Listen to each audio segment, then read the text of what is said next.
Olá, queridos, a graça e a paz do Senhor a todos vocês. Nivaldo, presbítero Nivaldo, passando aqui para deixar mais uma pequena um bate-papo só hoje, né? Eu não ia nem fazer vídeo hoje, mas hoje eu tive 3 vídeos que eu assisti que me fizeram voltar aqui, né? O primeiro vídeo eram 4 jovens que fizeram tipo de uma live, e eu não vou passar os vídeos primeiro por causa da questão dos direitos autorais, né? Nesse primeiro vídeo, eles debatiam, né, a questão dos pais, dos idosos, né? E eles, primeiro que eu já não gostei porque ele disse os velhos de hoje, né? Que os velhos de hoje, eles não entendem a cabeça deles, né? E aí eles começaram a dialogar, a bater um papo e me deu pena. Me deu pena porque eu vi que eram 4 jovens sem nenhuma identidade, sabe, queridos? É muito comum hoje em dia, um jovem desse, ele entra, por exemplo, na faculdade.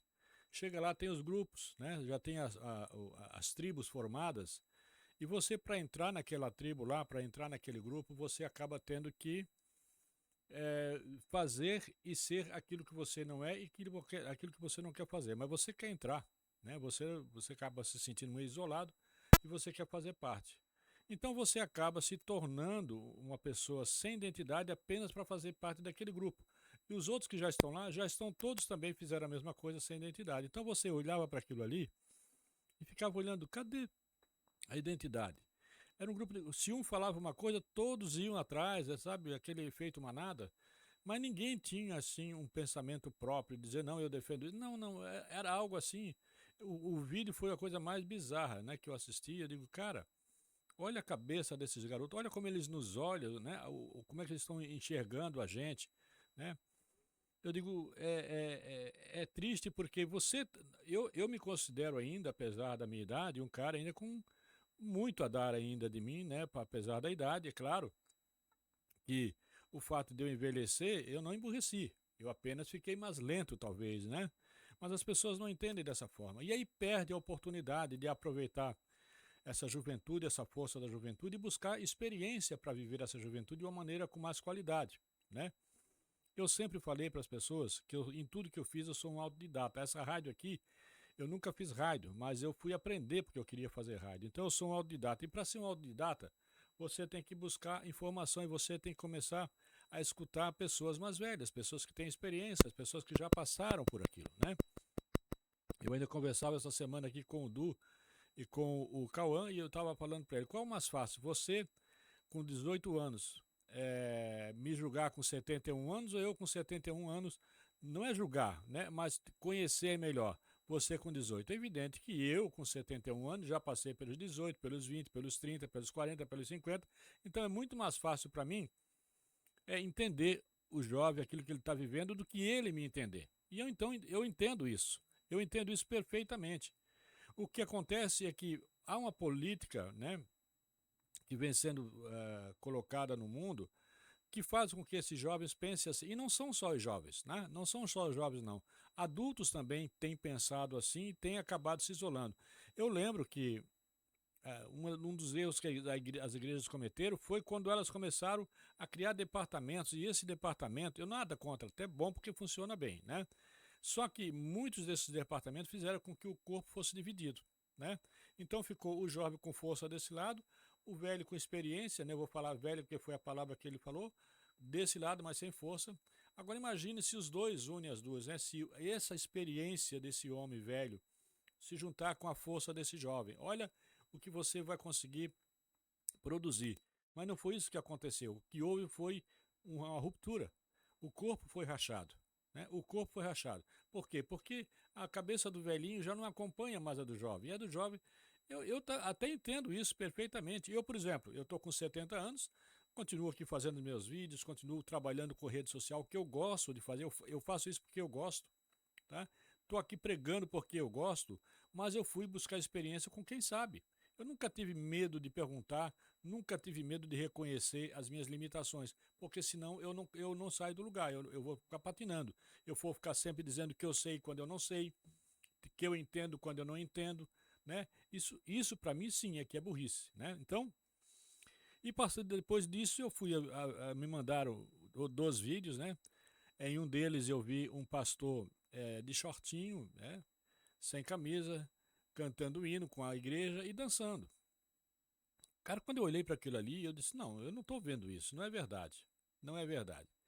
E aí, queridos, eu comecei a entender o seguinte: não foi só os jovens que perderam a identidade, nós cristãos perdemos a identidade. Nós estamos perdendo a nossa identidade na medida em que nós estamos começando a viver padrões que não têm nada a ver conosco. Eu vou dar um exemplo para você. Se você quiser, vá dar uma estudadazinha sobre a palavra a paz do Senhor. A paz do Senhor. Né? O peso dessa palavra, a paz do Senhor, que isso é um cumprimento, né, evangélico, de nós cristãos.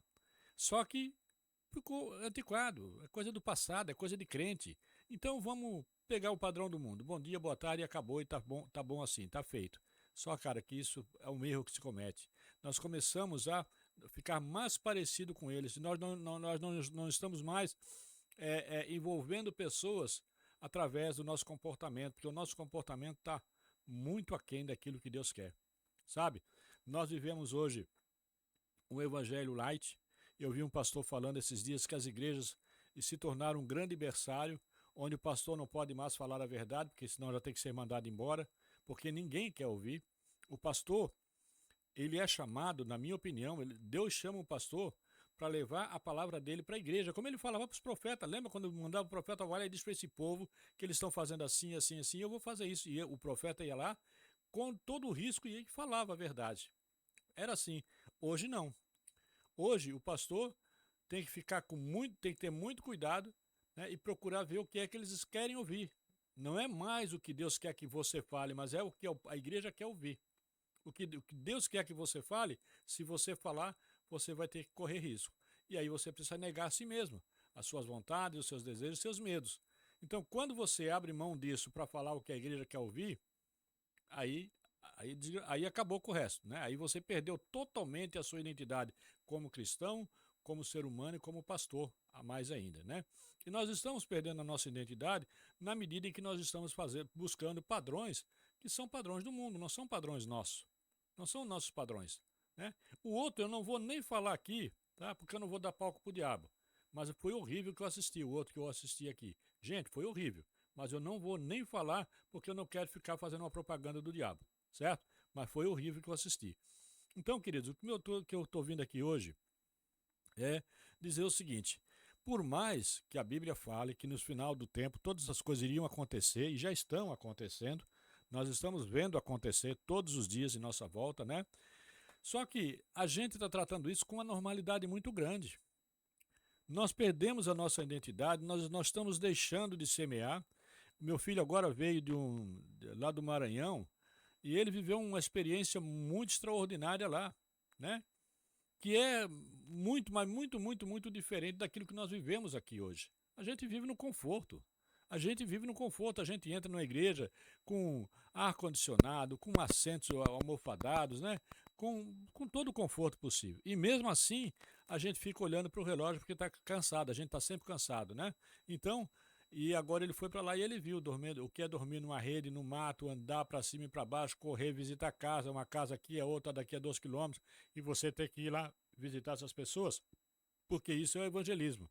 E queridos, eu estou falando dessas pessoas que mudaram o evangelho, mas existe muita gente, mas muita gente ainda fazendo algo tremendo, vivendo a palavra do Senhor todos os dias, se dedicando, se entregando, morrendo para o seu eu, morrendo para si mesmo, para suas vontades, né?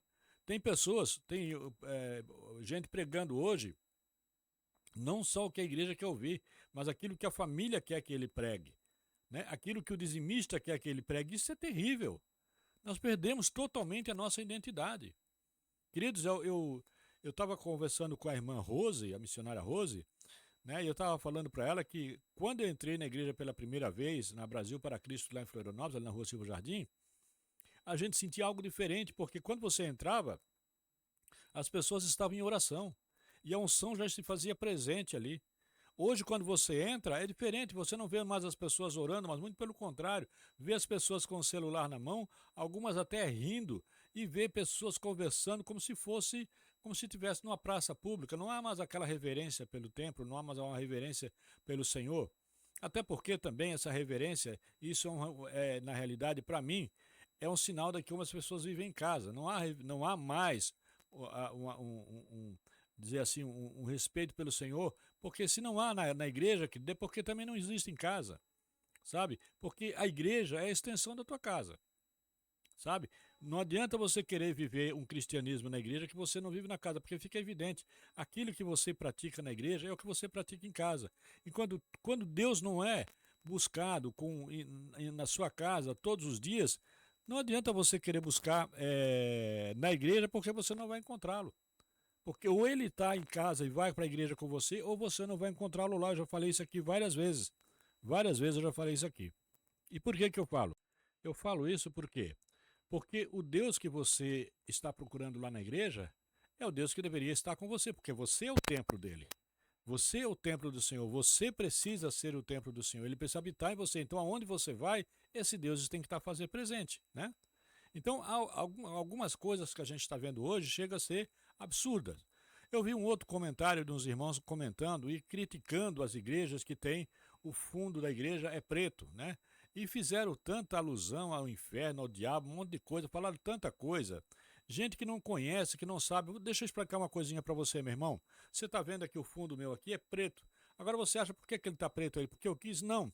Porque para fazer esse vídeo para você aqui, se eu colocar um banco aqui atrás, eu perco qualidade de vídeo. Você já viu falar nas três cores RGB? Então procura dar uma estudadinha antes de sentar numa cadeira para fazer críticas sem saber o que está falando na realidade, porque são aquela crítica que eu estou falando porque eu vi alguém falar, mas eu não tenho conhecimento daquilo que eu estou falando. Então, muitas vezes, querido, hoje como a igreja, né, e você tem que entender isso, a tecnologia está aí, bateu na nossa porta e você vai ter muito mais do que você está vendo hoje em termos de palavra através da televisão, através da internet, tá, mensagens, uma série de coisas.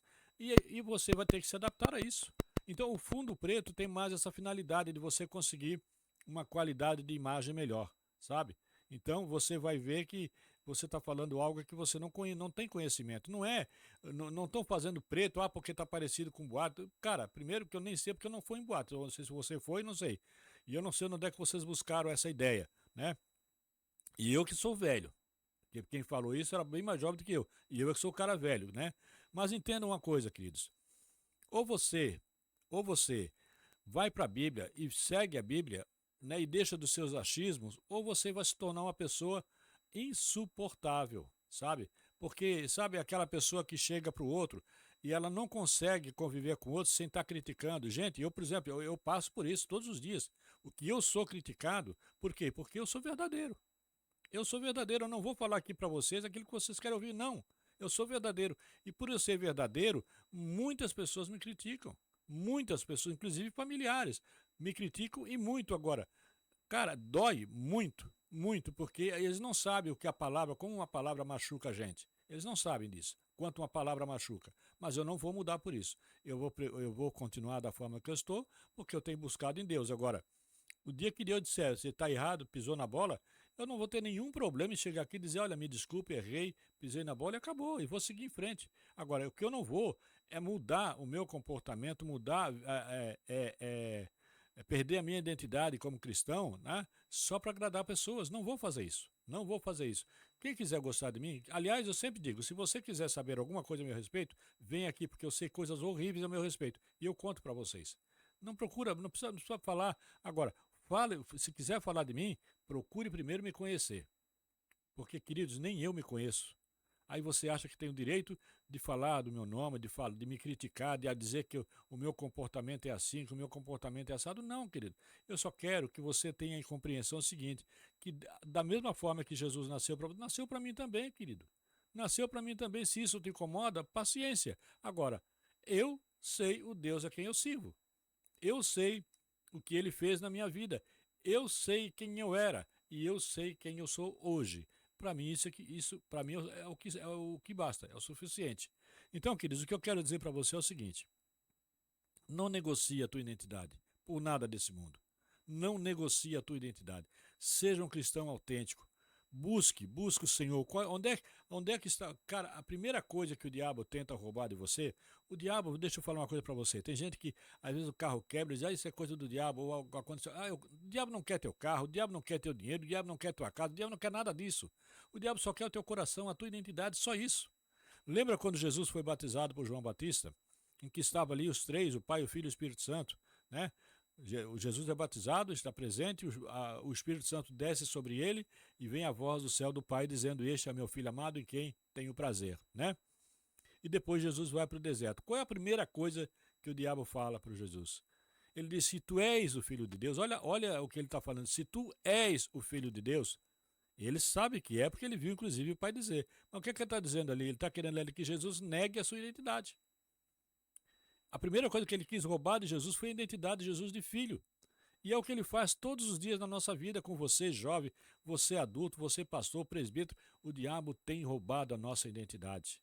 E com muita facilidade nos dias de hoje. Eu estava falando para os jovens aqui que eu tinha visto uma cena do técnico do Flamengo, aquele português, eu não me lembro o nome dele aqui agora, um dia ele chamando o jogador na beira do campo. E na hora que ele chamou, o jogador foi olhar para ele receber as instruções, o jogador do time adversário foi junto, ficou do lado ali ouvindo, né? E não saiu dali não. Aí eu lembrei, né, que a Bíblia fala sobre o diabo, tá ao nosso derredor vigiando. O diabo ele não é onisciente, mas ele vai estar ali do lado ali ouvindo tudo que o treinador estava dizendo, ele estava ouvindo também. Então ele sai dali sabendo um monte de coisa boa. Eu sei qual é a tática dele agora, eu sei qual é a regra que ele quer colocar, eu sei como é que eles vão jogar. O diabo faz isso com nós quando você vai orar. O diabo vai junto. E ele quer saber o que você está pedindo para Deus, para poder trabalhar naquela área na sua vida. Ele não é onisciente, mas ele não é surdo. Ele não é surdo. E ele usa muitas vezes as tuas palavras, aquilo que você fala, né? Aquilo que você fala. A semana, lá, no ano passado, aí no final do ano agora, a gente teve uma confraternização e a gente fez uma brincadeira de que alguém tirava o nome de alguém lá e a gente tinha que fazer um elogio em cima dessa pessoa. E o rapaz lá da igreja, o Géder, ele pegou o meu nome e ele disse o seguinte: olha, eu não conheço a pessoa que eu peguei bem, eu te conheço agora, mas não tenho conhecimento, mas eu vou julgá-lo, eu vou analisá-lo pelo fruto que ele gerou, que foi o filho dele, que é o pastor Juliano. Cara, isso para mim foi algo tremendo. Entende? Aquela palavra, porque eu tenho recebido tanta palavra negativa das pessoas, inclusive da família, que aquela palavra ali para mim foi algo tremendo. Foi algo tremendo. Eu disse: Senhor, obrigado, porque a mesma pessoa, ele está olhando para a mesma pessoa que os outros olharam, só que ele me enxergou de uma maneira diferente, porque é um cara que tem sabedoria no espírito. Tá? É um cara que aprendeu a andar em espírito. Então eu agradeço a Deus por a vida dele e agradeço a Deus por aqueles que entenderam que a gente precisa sim negar-se, negar a nossa carne, né? Deixar de querer padrões do mundo e viver Cristo. Tá? Viver Cristo, viver em unidade. A igreja é um corpo, queridos. A igreja é um corpo. A igreja ela não é feita nem só de idosos, nem só de jovens, nem só de adolescente. Não, a igreja é um corpo. Todos precisam um do outro. Aí sim nós vamos ser, quando a gente entender isso, nós vamos começar a crescer como corpo e vamos começar a compartilhar um com os outros, né? Ontem eu fui na igreja, meu Deus, esqueci o nome agora, lá do Nonito, né? E a minha sobrinha foi pregar ontem, eu acho que era a primeira pregação dela, e eu fiquei maravilhado, né? Deram oportunidade para os novos, essa semana inteira vai ser pessoas novas que vão estar pregando, que nunca pregaram. Mas ela pregou com muita desenvoltura, né? A desenvoltura de quem realmente conhece a Cristo, de quem sabe de quem está falando. Né? E eu fiquei muito, mas muito satisfeito com Deus por aquilo que eu vi. Então eu procuro alimentar, eu estou procurando me alimentar dessas coisas, de coisas que me trazem, né, a memória, aquilo que eu era, sim, mas que me traz a memória muito mais aquilo que eu sou. E sou muito grato a Deus por isso. Porque o meu pastor Buriti dizia assim para mim: vocês não precisam me defender, porque quem me defende é Deus. Eu uso isso para mim hoje também. Quem me defende, quem me julga é Deus. Somente Deus pode me julgar. Nem eu mesmo tenho esse direito, tá bom? Então, queridos, fique atento. Fique atento, não deixe. Eu escrevi até um texto aqui que eu nem vou ler agora porque é um pouco longo, né?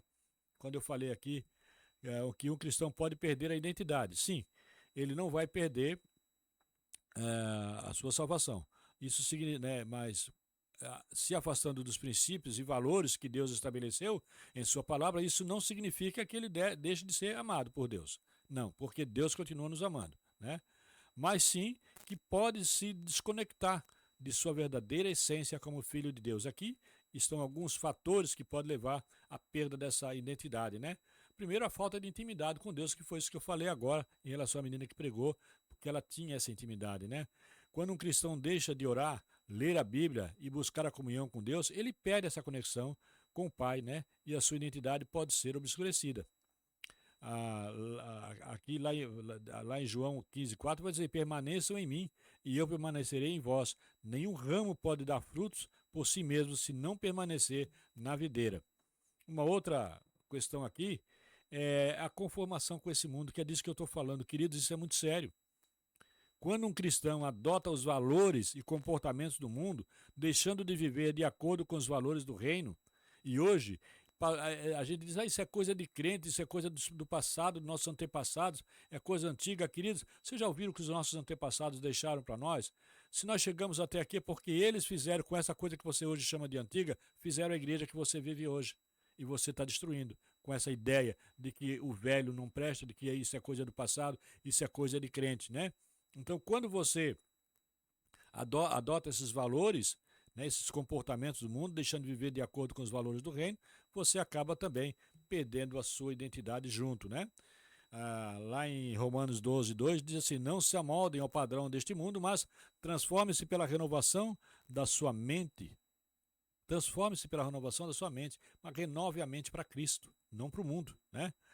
Pecados não confessados também fazem com que a gente perca essa identidade. O pecado separa o cristão de Deus e enfraquece a sua identidade espiritual. Não confessar pecado, né, cria um abismo na comunhão com o Senhor. Lá em 1 João 1,9 diz assim: se confessarmos os nossos pecados, ele é fiel e justo para perdoar os nossos pecados e nos purificar de toda a injustiça, né? Negligência da comunhão com os irmãos, que é isso que eu estou falando aqui também. Isolar-se da igreja e da comunhão com outros cristãos pode levar à perda de encorajamento, edificação e prestação de conta. Ou seja, eu não vou me comunicar com aquele irmão porque ele é mais velho do que eu, ou vice-versa. Eu não vou me comunicar com ele porque ele é mais novo do que eu. Ele pode ter experiência, mas ele não tem a força. A experiência dele foi para aquele tempo. E não é bem assim. A Bíblia diz lá em Hebreus 10:25: não deixamos de reunirmos como igreja segundo o costume de alguns, mas encorajemo-nos uns aos outros. Isso é importantíssimo, né? Às vezes nós temos prioridades erradas. Eu vejo muita gente falar assim: mas Spurgeon, né? Spurgeon, fulano e Beltrano fez isso e fez aquilo. Queridos, Spurgeon foi o que foi naquela época dele. Seja o que Deus quer que você seja hoje. Busque a tua identidade no hoje, daquilo que Deus botou no teu coração, naquilo que você precisa fazer hoje. O Spurgeon, ele foi um grande homem de Deus para aquela época, para a sua época.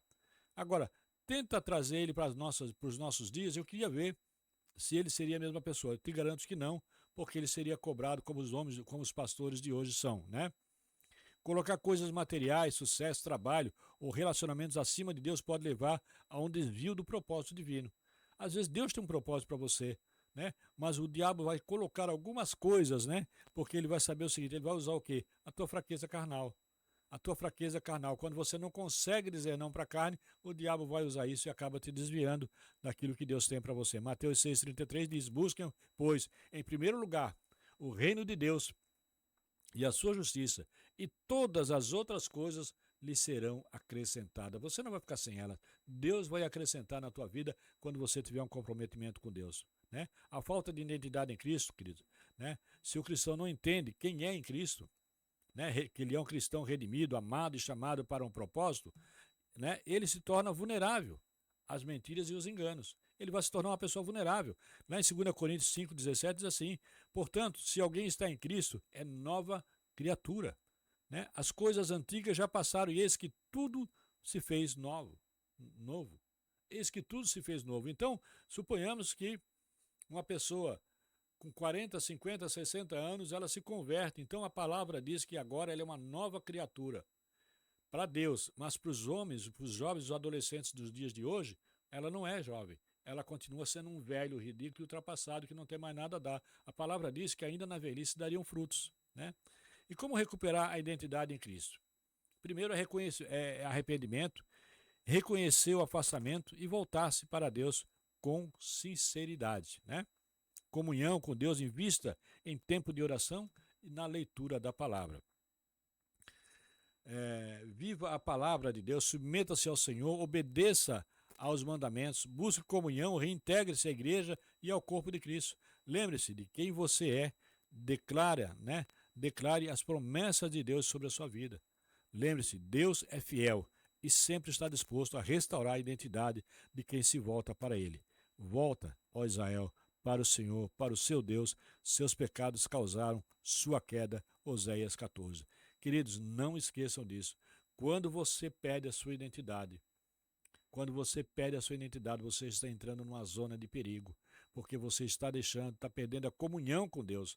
E quando você perde essa comunhão com Deus, você fica vulnerável a tudo que o mundo vai jogar na sua vida, e isso é um perigo. Que Deus te abençoe, que Deus seja contigo nesse dia, que você possa ter entendido a mensagem que eu trouxe para você hoje à tarde, que não é uma mensagem para ofender ninguém, muito pelo contrário, mas o que eu quero que você entenda é que eu sou muito sincero naquilo que eu falo.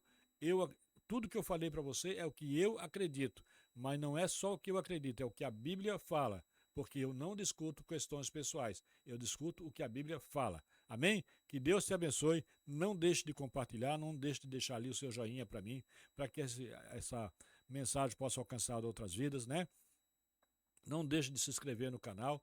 É muito importante, queridos, é importantíssimo que você perca uns segundos apenas clicando ali, né? E deixando o joinha, se inscrevendo no canal para que a gente possa continuar trabalhando aqui na Resgate, continuar levando a palavra do Senhor todos os dias como a gente leva, né? Um grupo de pastores que tem aqui de segunda a sexta-feira levando a palavra do Senhor no programa Esperança para Continuar a partir das 15 horas, até 16h30, todos os dias de segunda a sexta-feira, e no sábado nós estamos o Vitrolando com o evangelista José Pacífico. Que Deus te abençoe e fiquem todos com a graça e a paz do Senhor. Amém.